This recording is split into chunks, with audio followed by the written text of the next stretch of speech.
you wear it and you're like, I don't think it really works. Hello everybody and welcome back to my channel, Leilani of Barbados. Happy Easter to you all. I know the royal family will have an extra spunk in their step this Easter Sunday because of the book that has come out, King Charles III, Our King, the Man and the Monarch, by royal correspondent Robert Jobson. In this book, some revelations are coming out from the book that Prince Harry really was not telling the complete truth about how things went behind the scenes. In fact, he comes across like a roid raged, just screaming at everybody all the time, trying to fight people. Like, that's how it actually comes across. Funny that he said that about William, that William threw him down, because it looks like he's just running around trying to fight people in that palace. And also the book revealed that, yeah, Meghan was very manipulative behind the scenes, always trying to lie. It's a lot going on there, and I am going to go through the revelations of the book. But today we are celebrating Easter with the royal family. The royal family looked extra beautiful in their royal blues. I really enjoy just watching the royal family. I don't know, I think a lot of us get comfort from it. The royal family waved on to crowds in the spring sunshine after the first Easter Sunday service of Charles's reign. King Charles gathered his family around him as he followed in the footsteps of his late mother, Queen Elizabeth, who had always held Easter court at her beloved Berkshire residence. Berkshire, not Berkshire. This year, 4-year-old Prince Louis made his debut at the Easter Matin service at St. George's Chapel in the shadow of Windsor Castle, holding the hand of his mother, the Princess of Wales. As I have said before, Louis is my spirit creature. I love him. I think he has such a great personality. He's always entertaining. He glanced seriously at the waiting media as he entered and later left the service, while the princess offered a brief smile and a greeting. His elder sister Charlotte gave a sweet hello to the well-wishers watching on. We have to really appreciate that these are not just children, these are children in training to become monarchs. Like, wow, it's just beautiful to watch. Also in attendance on the Sunday is Prince Andrew, who walked along with his sister, Princess Anne. Princess Anne is so alpha. I think I saw that they recently went riding together, so yes, besties. A smiling Princess Charlotte, 7, in a coat and smart dark shoes with blue tights, held onto the Princess of Wales' hand, with Prince George, 9, standing behind her. You remember the tights incident? Do you remember when Meghan did not want Princess Charlotte to wear tights? When Charlotte was told by Meghan that she must not wear tights as a flower girl, that is when actually Princess Kate cried, because she was trying to say, I don't want my child to get embarrassed by the photographers when she falls or anything happens, and then, you know, exposed, and every camera, so that's why children need to wear tights, because they fall and they turn upside down and they, you know what I mean? So I just had a flashback of that. I'm sorry. Good riddance, isn't it? Good bloody riddance. In fact, I wonder, right, if they hadn't left, Harry and Meghan, on their own volition, I wonder if they wouldn't have been asked to leave, because they were such a menace up in there. I'm so happy that finally the royal family can walk around, hold their head up high, because somebody is telling us what really happened. Things did not go the way Harry and Meghan were saying they went. And it takes a special kind of crazy like Meghan to allow Harry to write a book full of lies. He's still doing interviews, huh? Like, there's still interviews going on where he's telling the same stories. Like, my dad didn't touch me. He was not affectionate to me. He never cared about me. When there are all these photos and footage of him literally cuddling and smothering him, it's just ridiculous. I'm just trying to figure out how that conversation went. It's like Meghan said, Harry, you can just go on ahead and just tell them whatever you want. Like, my dad told me I can just create my own reality. And that's all you need to do. And then Harry was like, you know, Meghan, let me tell you something. There's so much footage of me from the time I was born. I can't just tell people that things happened when there's obvious evidence to the contrary, Meghan. And Meghan was like, oh, but you can though. Because in Hollywood, that's all we do. Like, we do whatever we want. We say whatever we want. Like, who cares? Sorry, that was a reference to my other video. That disgusting historian woman was talking about how the royal family passes gas and all these kind of things, and they have no right to talk about Meghan or whatever. Tell Meghan anything. And I argued that Meghan probably passes more gas than them because she eats all the avocado toast. I mean, if we're going to compare and contrast. Let's get back to this lovely Easter Sunday though, as we are in church today. I wanted to look at these outfits. I was really fascinated. So here we have the Prince and Princess of Wales who arrived with all 3 of their children at St. George's Chapel at Windsor Castle for the first Easter Sunday service of the King's reign. They all look gorgeous. Some people have asked me why Prince Louis wears socks and shorts. It's because of his age. They don't put a child like that in long pants because it looks force ripe, as we say. It looks like he's too big for his boots, so they put them in shorts and the long socks. And no, he's not cold.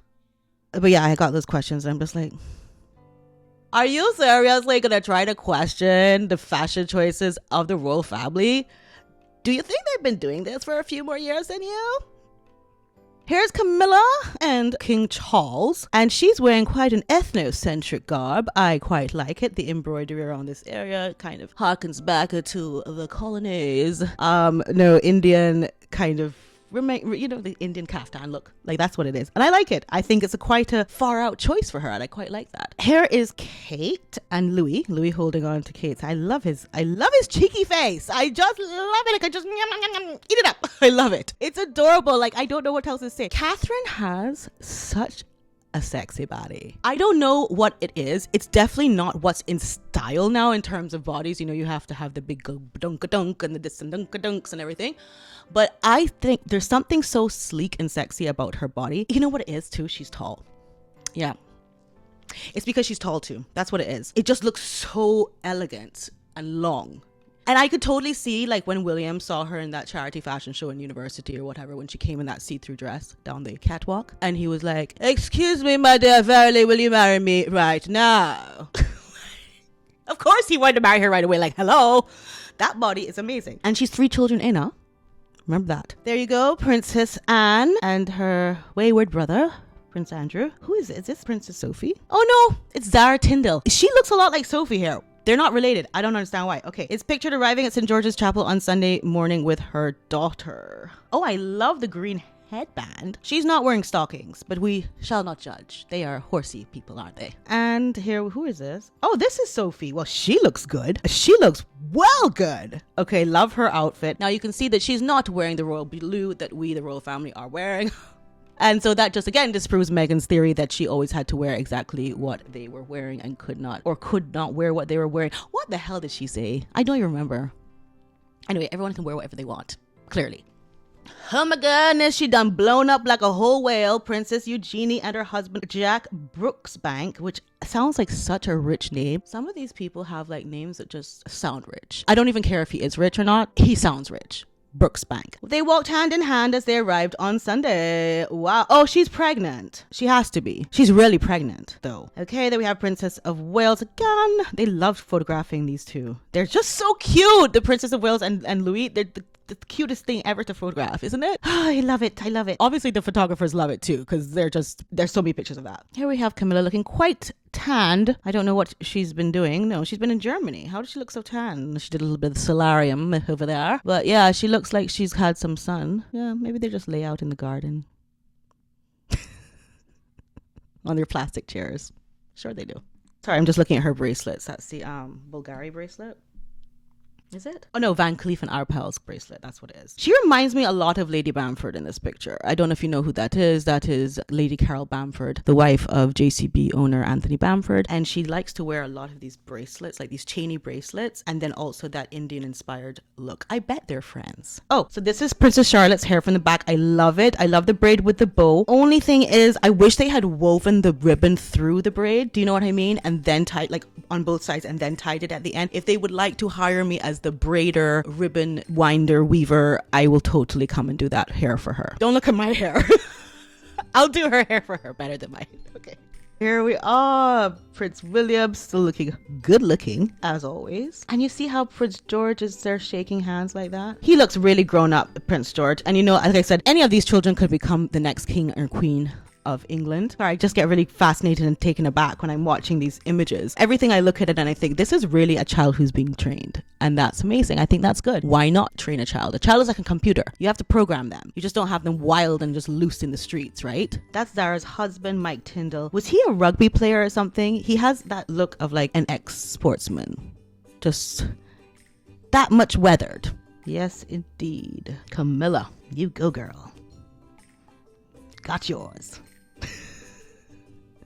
Here we have the Tyndall family, Zara's first daughter. She's called Mia Grace. She is there and she's wearing a dress looking very Mexican inspired. So maybe they were on holiday in Mexico. But it's like one of those dresses that you buy when you're on holiday and then when you get back home, you wear it and you're like, I don't think it really works. That's how I feel about Mia's dress. I just think it's a little bit too ethnic. You know, it's not flowery enough. I mean, the one thing that the English have down pat is florals.